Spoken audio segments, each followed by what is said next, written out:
पढाइको लागि अमेरिका जानुभएको 28 वर्षीय उपाध्याय ब्राह्मण केटीको लागि विवाह गर्न अमेरिकामै भएको उपाध्याय ब्राह्मण इन्जिनियर केटा खोजी भइरहेको छ। केटी सिभिल इन्जिनियर हुनुहुन्छ, उहाँ पनि अहिले अमेरिकामै हुनुहुन्छ। उहाँले खोजी गर्नुभएको व्यक्ति 30 देखि 35 वर्ष उमेरभित्रको इन्जिनियर उपाध्याय ब्राह्मण केटा जो अमेरिकामै भएको हुनुपर्ने भन्नुभएको हुँदा ती व्यक्ति तपाईका लागि अथवा तपाईको परिवारभित्र कोही कसैसँग म्याच हुन्छ भने हामीलाई जानकारी गराउनुस्।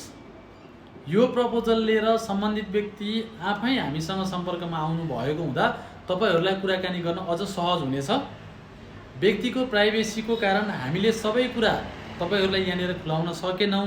यदि तपाई यी व्यक्तिको बारेमा थप कुराहरू बुझ्न चाहनुहुन्छ भने हामीलाई हाम्रो अफिसियल च्यानल मार्फत सम्पर्क गरी थप कुराहरू बुझ्न सक्नुहुन्छ भन्दै आजको यो विषयवस्तुबाट बिदा माग्छु।